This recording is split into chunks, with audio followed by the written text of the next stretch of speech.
Raise, glorify, pedestal, honor, elevate. We gon' elevate and motivate, inspire to be great.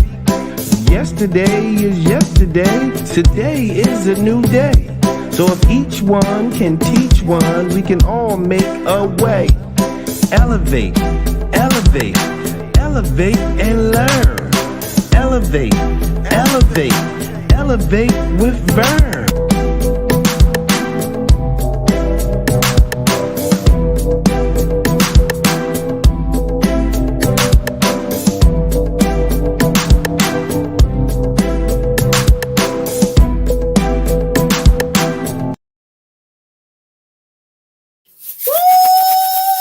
Welcome in, everybody. How y'all doing? Thank y'all for being here in this premiere. We are going to be interviewing Miss Kendria Johnson. Listen at this, guys. She is international, y'all. Yes, we got an international star, y'all. Woo! I'm going to give you guys a little bit of her background bio. And as you are here in the premiere, just drop in where you are from. And she is from Abu Dhabi, Dubai, y'all. Her name is Mrs. Kendria Johnson. So I'm just going to read you her bio. She says she's an author, a teacher, a public speaker, a coach, and a business owner. I love one of her quotes here that she has on her bio. It says, I help good teachers become great by bringing them from burnout back to a balanced life. That right there, guys, is amazing. I love it. I love it. So I don't want to tell you too much about her because during the interview, I want to ask her these questions. And again, as you're in the premiere, drop your questions in the chat. Okay. So again, she is a public speaker. She has an article that she has that we're going to talk about. And she has a lot of other great things going on. So guys, what I want you to do is drop in the chat some emojis, some hearts, some confetti. Y'all know how we do it. Drop them emojis in the chat, and then we are going to bring her up and we are going to start the interview. And I just have a few questions, some icebreakers. Y'all know how we do. Let's get it. Let's go. Woo! Okay, y'all, we are getting ready to get started. I am going to bring up Miss Kendria. Hey! Hi. Hello, Miss Laverne. How are you? I am awesome. Thank you for allowing me to interview you on my platform here on YouTube. My people are called my booskies, so you may see them dropping that in the comment section. My booskies, yes, and I just absolutely love them, and I thank you again for being here with me. So what I like to do is you can tell me just a little bit about you, not too much because I'm going to ask you some questions, but like what would you want people to know about you if because my audience doesn't know you. What is like one or two things off the top of your head that you would want them to know about you? Oh wow. Okay. So school teacher by day. I accepted the call 23 years ago. And then at night, I am a teacher coach. So that means I coach with other teachers and try to get them through the rough parts of their career. Mother and grandmother, and proud grandmother now. I used to like not be all like, no, I'm too young to be somebody's grandmama. But now I'm like, it's okay. It's okay. They can call me Gigi though. Won't use that other word. We call me Gigi. But yes, grandmother. Let's see, business owner. That's new because I just started this business about 3 years ago, right before the pandemic. And then is that part of the coaching? Author. Yeah. That was part of it. Yeah, I was doing it for free anyway. I was doing it, being a mentor, teacher, and instructional coach, all that for free. So I decided to monetize it and just make it mine and put my trademark on it and start absolutely selling my time and making sure that I am secure in the bag, as they say. And let's see what else. Just along with everything else as a business owner and author. Author is something that, we're going to talk about. We're going to get into that later. Yes. Yeah. So 2-time author. All right. Well, thank you again. So what I like to do is ask you a few questions and then about 2 or 3, and then we're going to do some fun icebreakers and then we'll get back into it. Again, I want this to be more of a friendship, a girlfriend, just someone talking, having a good conversation, not so much of a job interview. I want it to be friend and fun and just a dialogue. Okay. Okay. So the first question I like to ask all my people that I interview is your family dynamics. Tell me Okay. how you grew up. Like, did you have brothers and sisters, a mom and dad? And did you grow up here in the States? Because we know you are in Dubai, baby. Yes, everybody's always fascinated about how I got here. How did this Black woman from Texas come here? Yes, I'm originally from Dallas, Texas, and born and raised. Lived there my whole life, and then I just accepted a job overseas 8 years ago. So I've been here 8 years now.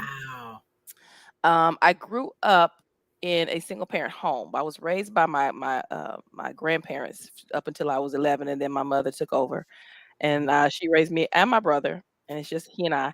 And so I learned the art of the struggle. That's where I learned the art of the struggle, the blessings Mhm. of the struggle. Because when I was living with my grandparents, I thought that, I didn't know we were like working class, you Mhm. know. Oh, I thought we were rich because we lived in the house, freestanding house with a car in the garage. I thought we were rich. And so it was like when I lived with my mother and we lived in apartments, I'm like, why are we in this apartment? I didn't know anything. I was a kid. I didn't know. But then, Mhm. when you get older, you realize what the struggle is. Because I became I became a single parent myself later on in life, and I was like, yeah, it was a struggle. But I had a happy childhood. I did. I remember. I don't remember any really bad memories that would Good. make me or break me. But I had a really happy child. Like I said, I thought we were rich. There was food on the table every night. Every night we had TV. That was a big thing in Okay. the 70s to have a TV. That was a big thing. So Mhm. I didn't know any different. I was well taken care of. That's all I can say. I was well taken care of, and I have a lot of good memories about my childhood. So that's just a That's little bit about awesome. me. Now, did you have brothers and sisters? I have one brother, just one brother. Yeah, Okay. younger brother. I'm Okay. the oldest. So, what would you say would be one thing that stands out or that you remember about growing up that just was like, wow, that's something I remember as a kid? I remember, and this is something I write about in the first book. I remember being seen. I remember not being invisible. I remember Ooh, okay. yeah, because you go through these things in life when people kind of like ignore you, you start to feel like your worth is in question because people don't really see you. But I remember being that unconditional love that I got from my grandmother. I remember, no matter what Mhm. I did, she was always, that's my baby. If I got on stage, Mhm. that's where the speaking Nana's came in. When baby. she would put me on stage, she was put me on stage in Sunday school at church, and that's where the speaking came in. I didn't know then that would be a part of my life so much, but she put me on that stage, and I was a buttery brown, greasy little dark skinned child with plaits and pigtails. And when I got on that stage, I started to shine, and I was just a different child. I was shy, but I was still when that stage, something about those lights when they hit me, I didn't have a problem speaking. Mhm.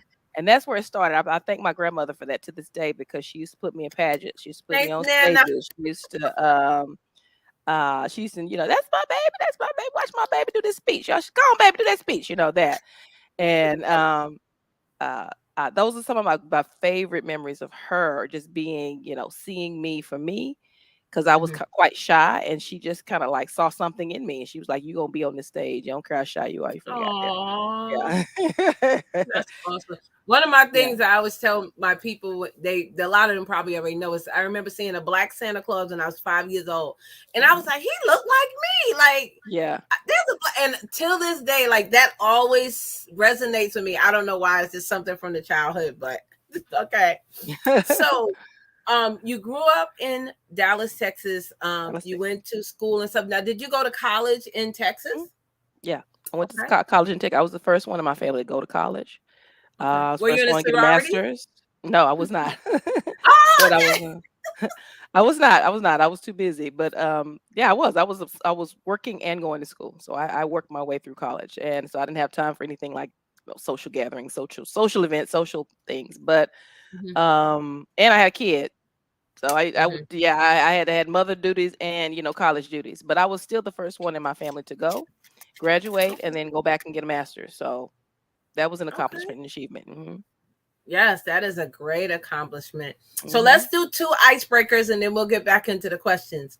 So Sure. one is, what is your favorite color and why. So mine, if you ever follow me and you see, is green. As you see, green is my favorite color. So what is your favorite color and why? Red, even though I'm not wearing it today, red is Ooh, my favorite color, has always been. I used to be embarrassed about being having red as my favorite color because they were like, well, that's too, I'm not red. Listen to other people. Ooh, boy, the things that we could do when we don't listen to other people. But red is my favorite yes. color and has been for years, years, because it's bold. It announces you.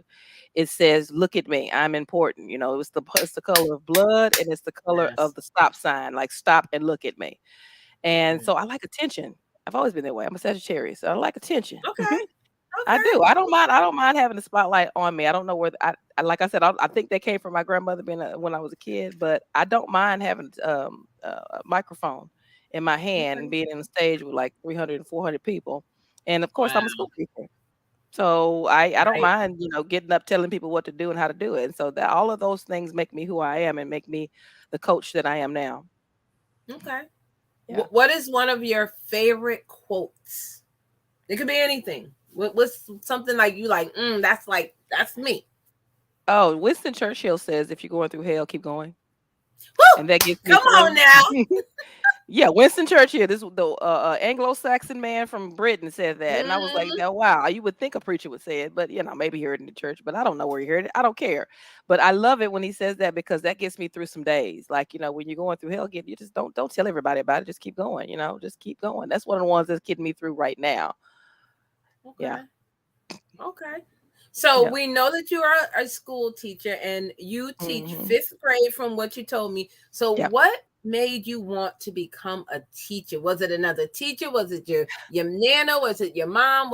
What made you say, you know what? I want to do this? Because I know when I got out of school, I was done. But what I still do, teach. Yeah. Well, actually, when I first started teaching, I was not answering the call. Like I said, I was answering a call and I was being called at probably 18, 19, and I refused it. Nah, I said, nah, that's not for me. That is just not for me. I don't want to have anything to do with children. It's not my thing. And I did it in high school as what do you call it when you go to school half a day and then you work half a day? That I did it. I was in a Okay. daycare and I didn't like it. Did not like it at all. Could not wait to get out of there and couldn't wait to quit that job. So I did, and then never. I said I swore I would never come back. Shook my fist and everything. I would never be a teacher. So how many you know that when you make plans, God laughs at you. So Oh I yeah. accepted the call around about 22, 23. I was a late bloomer right after school, or actually during my college years, I accepted the call, and I didn't want to be in a cubicle anymore. I was working in a corporate setting, and I did Me. not like that either. I didn't like that either. Mhm. So in between jobs, okay, because corporate wasn't that stable. It was, I was getting laid off every year. I was getting laid Yeah. off and going to another company, and I was qualified to do the job, but I didn't like it. I was always in a cubicle for some reason. Those cubicles are Mhm. like a brown paper box, nothing. And the 9/11 tragedy happened. I can tell you the Mhm. date, time, and year. I remember the date and time because the Mhm. 9/11 tragedy happened, and I was, in that cubicle. And the same day that that happened, they laid me off again. And so I was like sitting On around at my 9/11, house. Yeah, they laid me off the exact same day at the same time. I tell the story who could in what my book. I tell the story about that because I was like, really, just it's happening like right now on the news. You you don't remember see this? that? Yeah, yeah. Yeah. You don't see that happen. It was happening at the exact same time. So 2 weeks I sat on my couch, but it wasn't really because I lost my job because I didn't like it. I didn't like it anyway. And I knew that I could go and get another job similar to it. And I just like, I don't know if I want to do this another year. I don't know if I could do this again. And that call just kept tapping me on the shoulder. And that Wow. voice was like, I want you to teach my children. And I was like, I want to teach kids. But you know what? It's got to be something better than this. And I wanted to make a difference. I wanted what I did to make a difference. And I knew what I was doing in that cubicle wasn't making a difference. So I Mhm. accepted the call, went to a school, church school, as a matter of fact, went to my church and I started working at their school. And I was working for free for the first, 90 days. I Mhm. worked for free. I was a volunteer and I could not wait to get to school every day. I couldn't wait to get up every day because Wow. I was in charge and those kids had to listen to me and I was giving them information that only I could do and I could only give it to them the way I wanted to give it to them and they were going to get them ABCs from me. And I fell in love with it and I've been in love with it ever since. And that's here we are. Wow. 20, Now, 23 what years. what kind of work did you do in corporate? I was just, assistant, just the person that, Okay. punched the numbers, data Mhm. entry, Mhm. administrative assistant. I was a senior processor at a tax firm for a Yep. little bit. Yep. Yeah, I was just whatever they asked me to do because I was working my way up, and I could have done it. Probably could have if I had to work my way up. I'd have probably been corporate, CEO or something like that, or in mid-level management if I had stayed there because I am who I am. I am very outgoing, but it wasn't my calling. It wasn't what I was meant Wasn't for to do. you. Mhm. Okay. So I see is that a book behind you? But before we get in it, right? That's a book behind you right That here. is my book. That is my book. Okay. Yes. So what or who influenced you to become an author? I've always been a writer. I'm called the pioneer of my family because no one really influenced me in my family to be an author. Because Mhm. most of them are, high school graduates, and their aspirations are, get a job, keep a job, live with that job.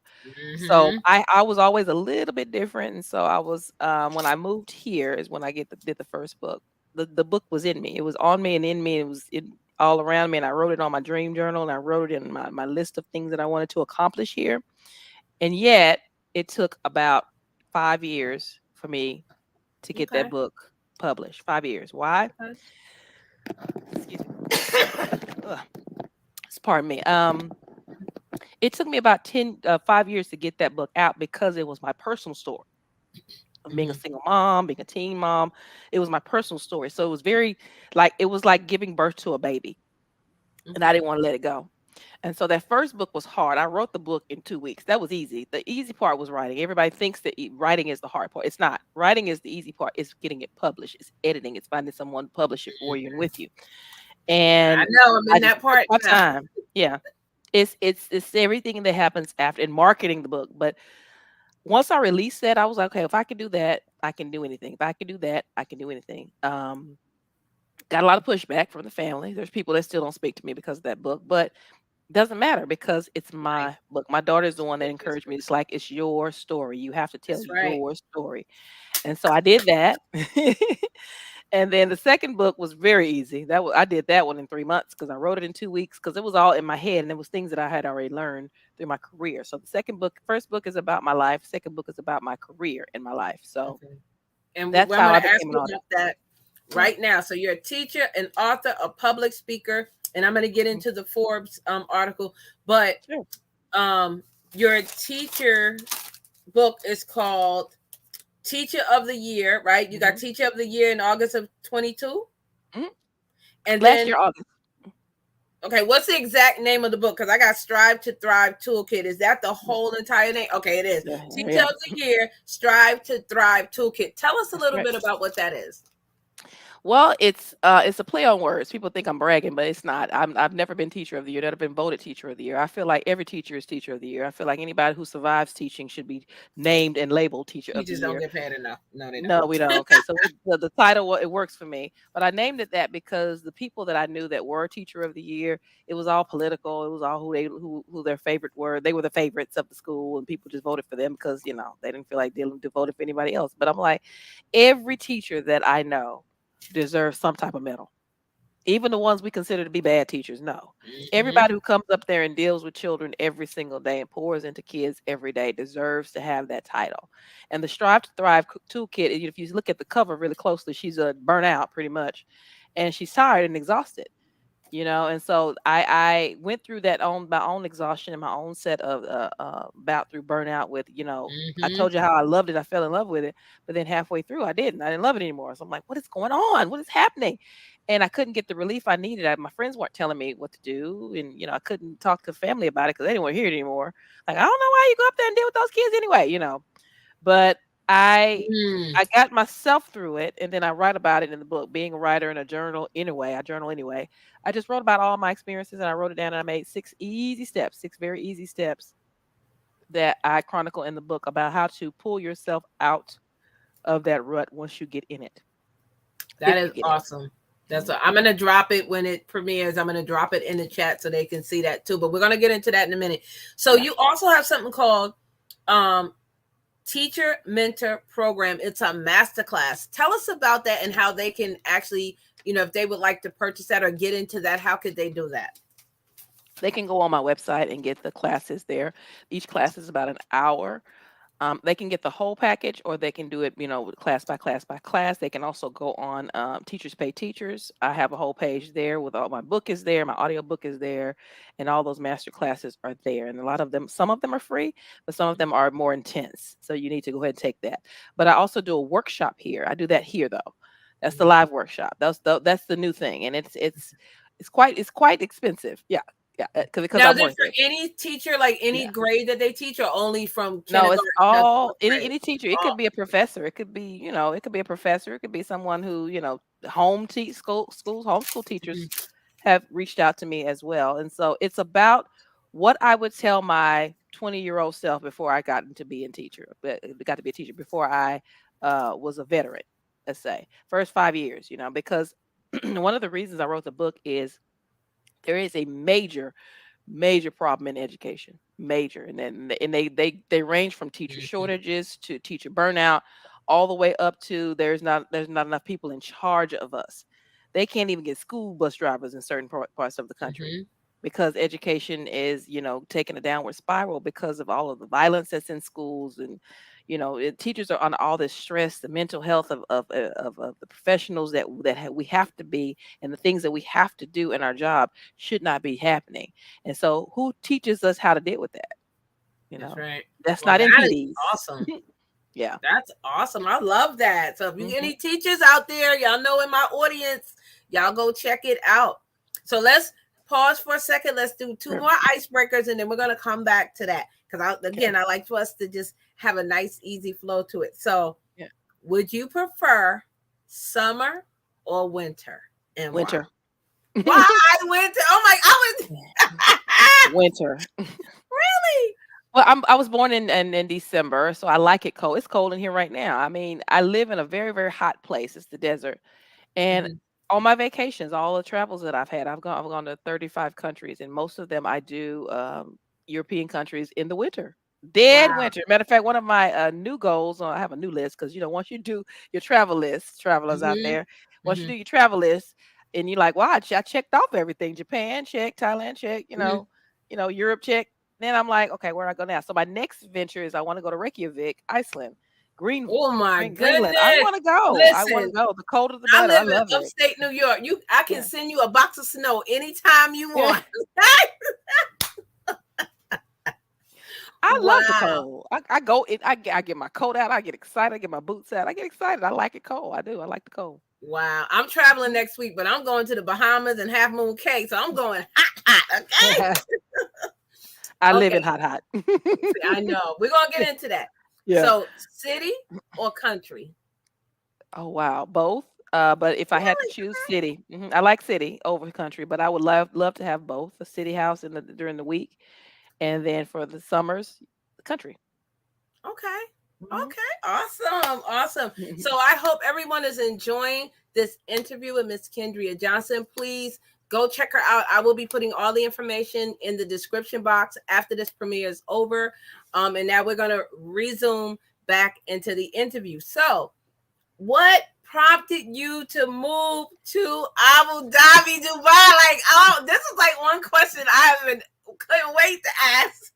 You are not alone, Miss Laverne. You are not alone. They always ask me that. No matter what I'm speaking on, they always ask me, "How'd you end up there?" Especially from the states. Well, it started with the burnout journey when I was like really, really frustrated with my job. I was working in the inner city, and I was teaching 6, 7, 8, and that's a rough age on any level, any country, anywhere. It's a rough age. Anyway. But I was teaching seventh grade science, and it was just wearing me down every day. The things that I was having to deal with, having to correct students, having to, having being disrespected by students, but the disrespect for students wasn't as bad as the disrespect from parents. Oh my God, just I being I can imagine. being cursed out by parents on an almost like weekly, monthly basis. It's like I didn't sign up for this. I'm trying to help. Mhm. I signed up to help. I'm not signing up to be, disrespected. And then the violence that you see on a daily basis, you get desensitized to it. The kids fighting and Mhm. bringing stuff, weapons to school, and what is Mhm. that in your pocket? And go to the nurse and go get the police officer. I used to my classroom was right next to the police station in the school. So the fact that we have to Oh, have a police station in the school and it's is issues. Yeah, yeah. that tells you the issues we have in public schools. So Wow. it wore me down, and I couldn't deal with it because I was taking that stuff home with me every day. I was taking that pain, that anguish, that some of my kids were homeless, some of my kids were pregnant. So I had I six pregnant, know. and some of the kids had ankle bracelets, and some of the kids had tattoos, and so, and yeah, they had ankle bracelets. I used to have to sign paperwork for the judge to make sure they were in school every day. How by? Um, so that takes its toll on you, though. After 12 years of that, over a decade of that, that takes its toll mentally and emotionally on you. And I would reach out for help, and there was none. And then you Nope. complain to your Still same. parents, you complain to your coworkers, I should say. And they would, like, girl, that's just part of it. You just got to suck it up, come in there every day and fight. This is a war. We fighting No. against illiteracy, so we have to get out here every day. And I'm like, I didn't sign up to be in a war, though. I wasn't trained to be in a war. I'm a teacher. I just want to come in and teach. And I had enough. And it started to take its toll. What was the breaking point was my health started to be affected. I was losing my hair. I was very, very thin because I was malnourished. I wasn't eating properly. Couldn't sleep. The anxiety started to get to me. I used to have the shakes. My hands were shaking. Oh my goodness. I don't drink coffee. So therefore it was just pure anxiety and just all of this fear and dread of going to work every day. It was like, what's going to happen today? What is it today? And that takes its toll on you. And I started to go to the emergency room quite often. And last year that I worked in DISD, which is Dallas Independent School District, I went to the emergency room 6 times. I was hospitalized once. And again, I lost I was losing hair. I wasn't bald, but I was losing hair. I was patches of my hair missing. And it was just like, I should not be going through this at 38 years old. I should not be going through this.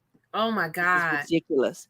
So I accepted the job. I had applied for the job, and I was like, I don't need to do that. I'll just, do it better. Or maybe I'll just change schools next year. And they called me and was like, we really need math and science teachers over here. This is what we're going to pay you. And what got me was, rent free and, medical and free dental. And yeah, we'll pay your housing and your accommodations.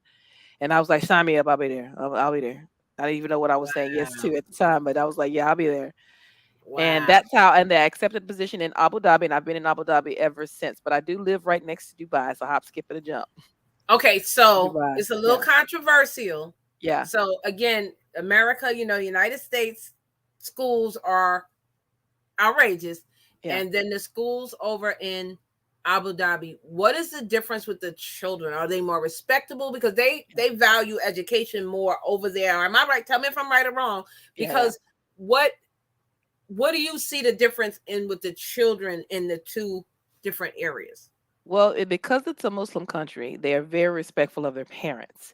So if you call their parents, then it's the fear of God. It literally is the fear of God inside of in them. And in the 6, 7, and 8 range, it's still 6, 7, 8, and then high school is a little bit is 10, 11, 12. They have gender separations. So there's a boys' school and a girls' school. Right. No boys and girls go to school together. That's a major difference in the population of the students here. And you will see it if you teach both. If you taught it both, because some people have taught both girls and boys. I have not. But as a school teacher, I was just teaching girls, and that makes a difference because I already knew that there was a difference between how boys learn and how girls learn, and how boys interact, and how boys and girls interact, how girls see science and how boys see science. I already knew that. But to teach in that environment, I had asked God. I had brought it up in a few meetings. I'm like, why don't we have gender classrooms for the day for the core classes, and then let them mix during PE? And they laughed at me. They would laugh at me. They were like, that would never happen. Well, okay, you never know. But I live now in a world where that is the norm. It is normal to see girls' schools or boys' schools. Okay. So that's a major difference. And yes, the behavior is different because they're still kids. They are still children. I got into it with a parent the other week about their child lying on me, but it is what it is. It's not my worst day here is nothing compared to my worst day back home because there's no gun violence, because there's no guns here, there's no drugs. You don't have to worry about your babies, 6th graders coming in there pregnant. You don't have to worry about, boys coming to school with tattoos. None of those things are allowed in their religion, nor in their family and the culture. It's just not acceptable. So it's a clean, pristine environment. It's teaching and learning, and that's it. So that's the major difference. And of course, do you have to cover up as a teacher when you're teaching? No, I look just like this. Oh, really? I look just like this. I choose to wear headdress. Yeah. I choose to wear the head wrap, but I Mhm. don't have to. I choose to wear, makeup, but I don't have to. I choose to wear colors, but I don't have to. I do have to cover my arms, but Okay. that's it. And make sure my cleavage is not showing. Right, of And I course. cover my legs. I That's do. why I I should choose be to do here because, that. honey, some of these teachers here, I'll be Yeah. like, that's a teacher. Wait a Yeah. minute. But I know what yeah, you mean. I know exactly what you mean, Miss Laverne. I know. because I worked with them. I'm trying. I I'm was trying. their mentor. I was Yeah, their mentor. I was a teacher. I was like, girl, you need to put some clothes on. These are eighth grade boys. What you doing? You know that. I'm trying to be a little facetious here. So Hmm. watching Sex in the City, and they went over to Dubai, Abu Dhabi, and in the streets they were saying that they had to, cover, and Yeah. that they can't embrace in public, Yeah. and they No, we don't do can't. that. No. They have, they have to cover up and all that. And Hmm. Samantha, she couldn't take her hormones because she was going through the change, and they Yeah. took all her medicine because they Yeah. said she had drugs. And she was like, but I'm gonna die and sweat. I've actually seen that movie before I moved here. And I was like, I wonder how much of that is true. And they did warn us about some stuff when we came here, but half of that stuff is, is TV. But I will say that the drugs part, yeah, they don't really cater to drugs here. And yeah, you can't bring a whole slew Well, it was of like you can medicine, yeah, for her. yeah, vitamins you can probably get through, but certain vitamins you cannot, like melatonin and certain Really? vitamins that yeah, Benadryl. Yeah, when yeah, I have to pretty Benadryl much. stop me from Yeah, itching. I shouldn't be saying this on TV, but yeah, I have to smuggle my Benadryl when I come to the States. I have to disguise it, take it out of the package, and put it in a Yeah, in a pill bottle with my name on it. I gotta, yeah, because they will take it. They consider those to be like hallucinogenics and okay. drug inducing types of things, and that's against their religion.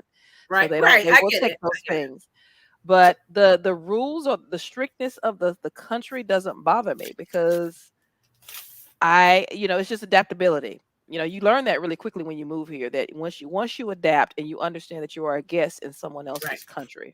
Americans are notorious for thinking that everything should be like America. And as much as we've been taught that America is the best country in the world, I think you should really travel to see that is not true. Yeah, We are one of the best countries in the world, but we're not the only country in the world that's a bit that's really really accepting and democratic and inclusive. We'll have there's other places where you don't have to worry about gun violence. One of the reasons I love it here is because I feel safe here.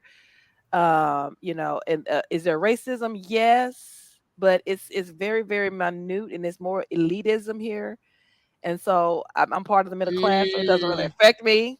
But yeah, there's some of that here, but not as much as it is back home. Not as much as it is back home. okay, So of course. So, what does your family think about you when you said I'm moving to Dubai, and do they come and visit you? my daughter's been here, but no one else has been here. No one, no. They don't. They weren't pleased. They're not travelers. They're not Oh, but I mean, forward thinkers. you were doing it for your career, and were they not happy for you? No, Miss Laverne, they were not. I cannot stress Oh, that enough. No, that's me. That's there they go. There she go again, being crazy, doing crazy stuff. She need to stay. okay. You can get a job. You can get a job around here. Why you gotta go around over there? You don't know nothing about them people. They from their Expand country. your mind. My thing is called renew your mind. Think out the box. Listen, this is Yeah, amazing. I'm glad you went because I wouldn't have yeah. been. It's oh No, wow. like I said, I'm a pioneer. I'm the strange one in the family. Come I am. on I'm the now, strange one. pioneer here, y'all. Yeah. I'm always doing the weird stuff that everybody talks about later until I make a success of it, and then I was like, That's "That's my right. cousin, that's my niece, that's my." Then Everything everybody is jumps hard on board. until you are win at it. So of Yeah, course. So would you ever come back to the States, or are you I'm like I'm done?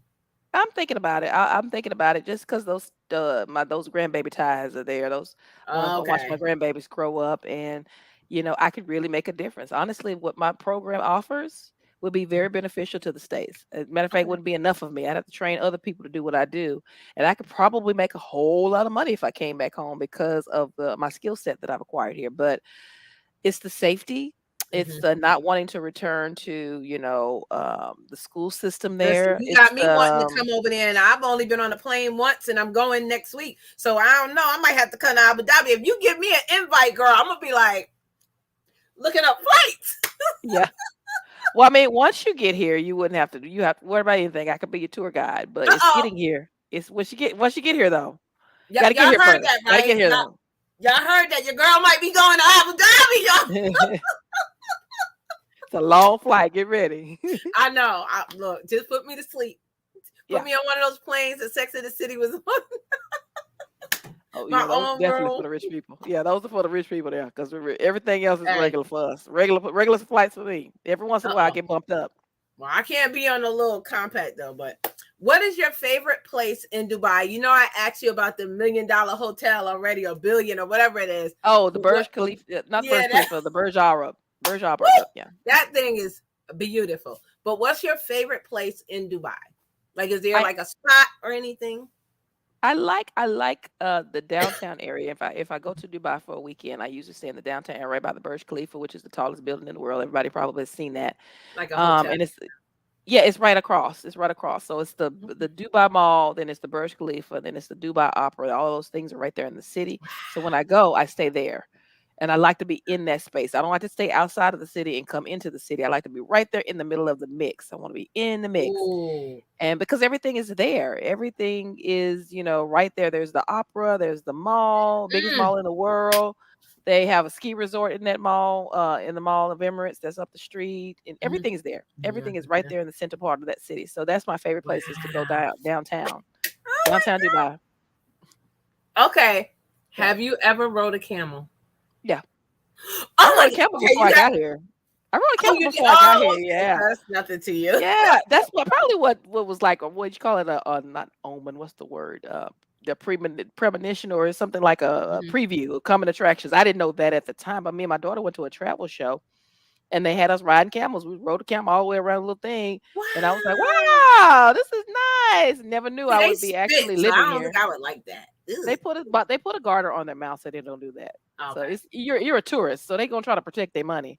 So they'll put a garter on their mouth so they don't do that. Yeah. Did you drive in the States, and do you drive over there? I do. I drive here and I drove in the States, but I didn't drive as far as the States because my school was really close to my house, and I orchestrated that way. But here, because you're sent to places, I chose the place I wanted to live, which was Reem Island. I live on an island right outside of Abu Dhabi, and I have to drive to different. This is my third school, so I have to drive to the schools to get there. So yeah, driving is the same. We drive on the same side of the road. Same side of the road, all of that. Mm-hmm. Okay. And they have like stoplights and everything, or is it like stoplights? Everything is westernized. On that one, everything is westernized, and it's not the British system where if it was from Britain, everything be on the other side of the street. Okay. But yeah, that's normal. Yeah. Okay. I have one more question for the interview, and then I'm going to ask you a little bit more about the book. Okay. What scares you? Ooh. Or just makes you feel uncomfortable. You're like, I do not like the idea of not having enough money to take care of myself when I retire. I do not like that. Come on now. Me. I have grown accustomed to a certain lifestyle, and I cannot. That's the reason why I have the book. That's the reason why I've had the business. That's the reason why I'm on this program, so I can put my name out there and make sure that my bag is secure. So when I decide to retire from teaching or whatever it is I choose to do, that I have enough money to support my lifestyle. It is important. It is vital, and it terrifies me that I will not have that. I don't want to live like that ever. You ain't the only one, honey. Listen, okay. Listen, I love that. That is a great answer. So tell us about the books. I have the names here. So the first one was Fat Meat Ain't Greasy. That was in 2019. Mm-hmm. And then we have the second one was his Teacher of the Year, Strive to Thrive Toolkit. And that was in August of 2022. Am I right? Mm-hmm. That is correct. I did my homework, honey. I did my homework. So tell us a little bit about the books, where they can find them and how they can get them. Cool. So Teacher of the Year is on Amazon. Both of the books are on Amazon. If you Google Teacher of the Year with my name, you should be able to get it. Because if you get Teacher of the Year, you might get some different books. You might get different types of books with different authors. But if you Google my name, you should be able to find it. And of course, I'm sure you'll have a link somewhere next to this episode. Yes, so I'm going to drop all that in the perfect. I'm running a special now that if your listeners, get the book and email me, because my email is all over that thing. And email me, I will send them an audio version, because the audio version, the audio version is like the uncut edit me. It's all me, but it's also from the Okay. book and all the tips from in my hand in my with my voice. And that way you can listen in the car because I love audiobooks. Love audiobooks. And I Me challenged too. myself on this book Okay. to say, I'm gonna do it myself. And I didn't know how to do it. Asked my mentor, how do I do that? They said, this is how you do it, and you can do it really quickly with some software and a microphone. And I was like, okay, I did it. And Okay. I did it. Mhm. Okay. Which one do you? Which one are you proud of? I think I'm more proud of this one because the first one was it was such an emotional journey. That's that Hmm. first one. But I'm more proud of this one because I did it so quickly and I did it like, like I know this. It positions me to be the expert that I am. It positions me, it's going to be the gateway and the key to my future. It really is because it's the thing that I've been wanting to tell, new teachers. It's the thing that I want to tell, veteran teachers. It's the thing I want to tell my audience Hmm. with my public speaking. It's the thing that I talk about. They say is what's that speech you can give over and over again? What's that subject that you talk about that you could never get tired of? And that is teachers and how they're treated, and teachers and how Hmm. they need to take care of themselves, and teachers how principals, how you need to delegate, stop putting all that stuff on you. And I just love talking to education professionals of all kinds. And that's the thing I'm most proud of is how did I get from here to there? Because I use what I know. That's I right. use what I know. I wrote it down, and now I just open that door for other people. Okay.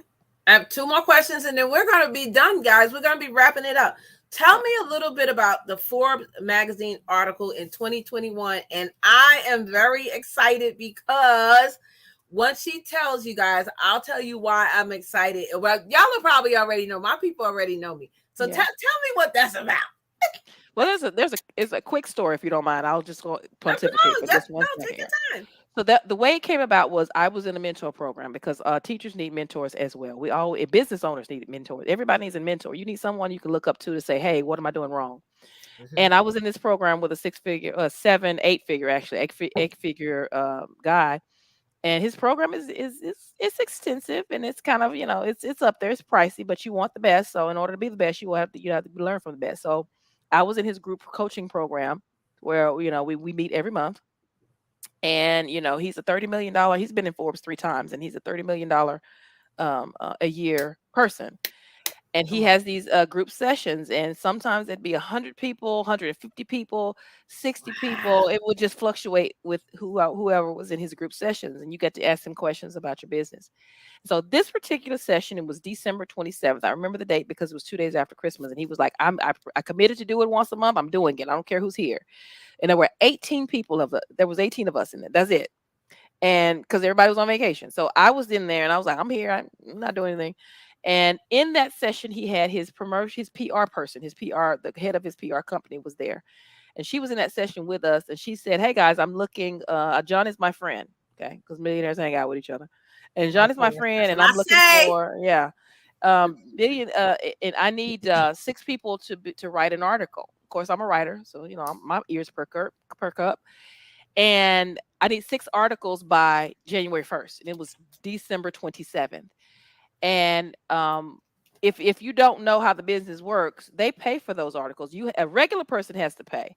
John has to pay a fee. They have to pay. They have themselves featured in the magazine Mhm. unless they're on the cover, right?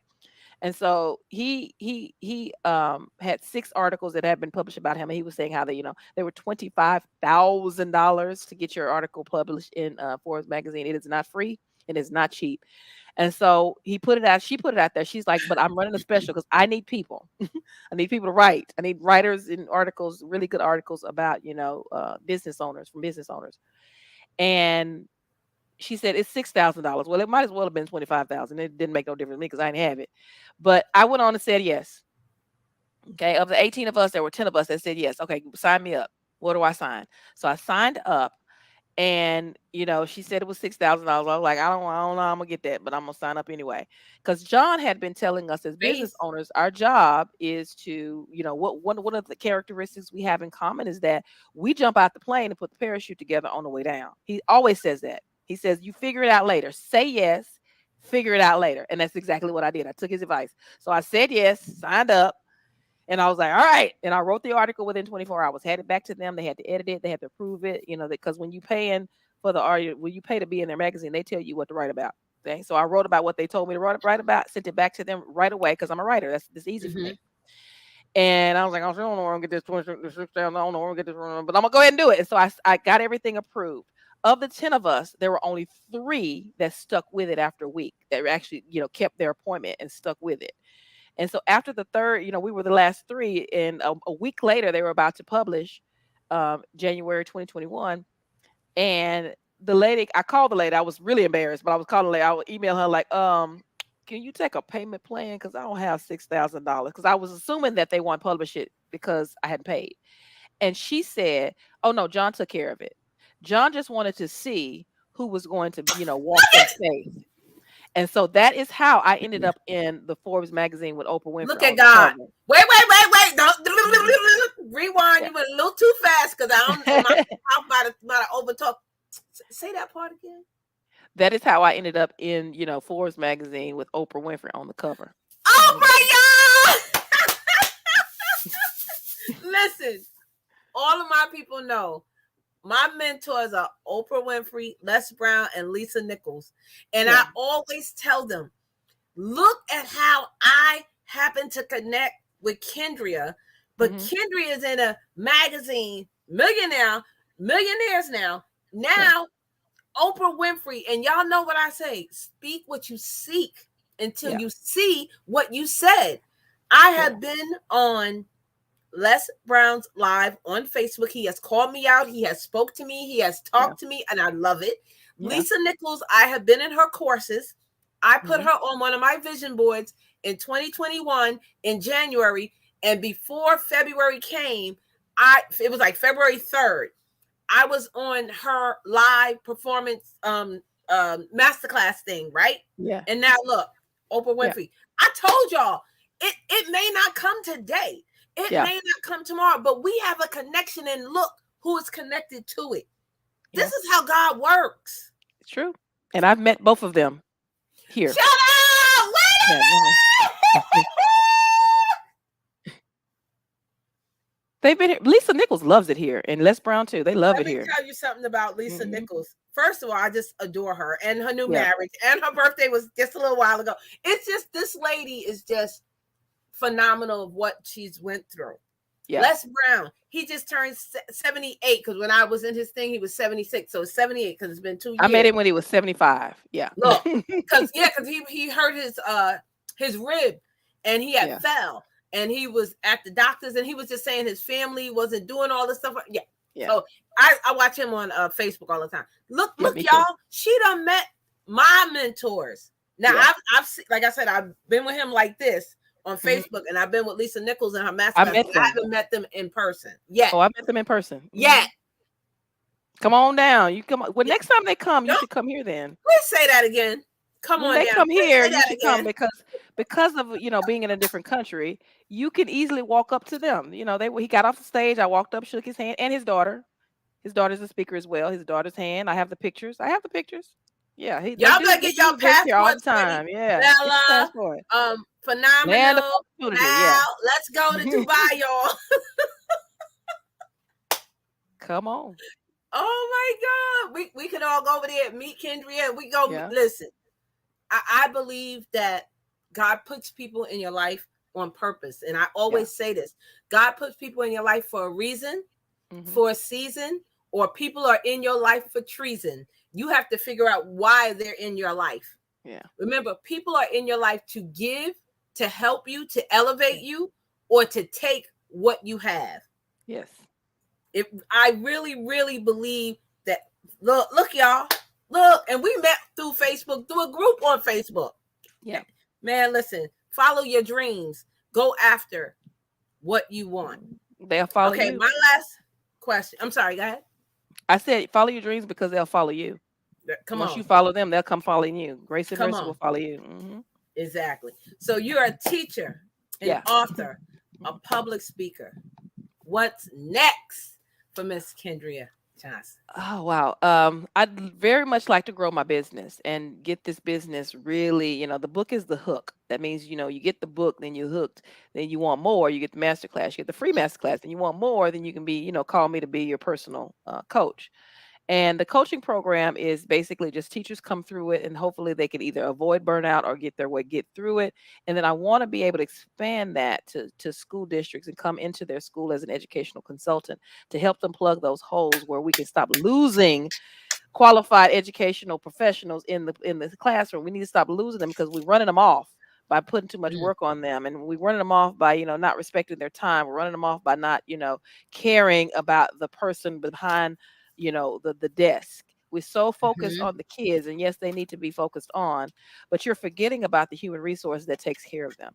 And we have to pour from a full cup. Our cups are empty. And we're walking around here trying to get this stuff done, and there's zombies, and people are just walking around doing their job, and they don't even like what they do anymore. So there's a lot of me's out there. I'm looking for me. Not everybody is my customer, though. Not everybody's my client, because some people love what they do, and they don't have any problems with their parents or anything like that. But some teachers are struggling, and the numbers say so. Teachers are struggling out there, and I want to be that voice that changes things. I want to be the change person, the change that I want to see, and I also want to be the needle that moves it. I want to be the thing that moves the needle to the other side, where we can say, well, I went to her program and it was fine. Now I'm fine. I know I can work anywhere all time with, under my own, stipulations. Come on, sis. I love that. I love that. Y'all heard. So listen, guys, I'm going to just reiterate this. Please go purchase her books. I will be dropping the links in the description box. She has Fat Meat Ain't Greasy. She also has Teacher of the Year, Strive to Thrive Toolkit.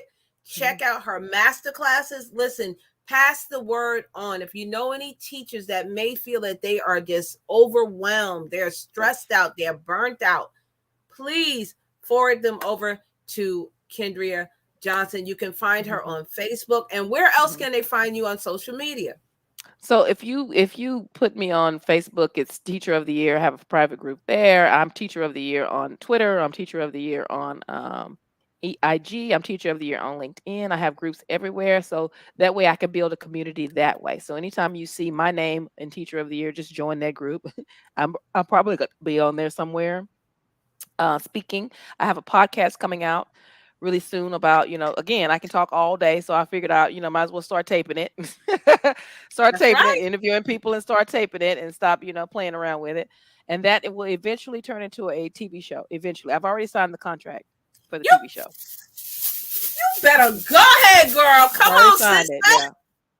Yeah. So I'll be taping that at the end of the year, possibly at the end of the year. But I want to expand my brand. That's the goal. I'm so excited. So everybody in the chat, again, please follow Miss Kendria Johnson. I want to say thank you so much for allowing me to interview you. This is so interesting. I could talk to you and do another interview because I still have more questions, but I don't want to hold up your time. Remember, guys, she is in Abu Dhabi, Dubai. Don't play with her. Okay, she's not for play. She's been there 8 years. She knows what she's doing. She's a teacher. Listen, she's an author. She's a public speaker.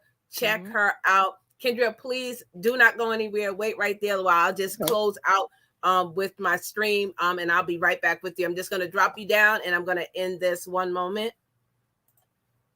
So, y'all, that was so awesome. Woo! We are international now, baby. Y'all go follow her. I love y'all. Y'all know what I'm going to say. Remember that today is a good day to have a great day. Never stop dreaming. Go out there, be a kind human being to someone else, and pay it forward. I love y'all. Go out there and spread love and spread light. Bye, y'all. I'm going to play this little song and we're going to be out of here. Thank y'all so much for being here. Y'all have an amazing night.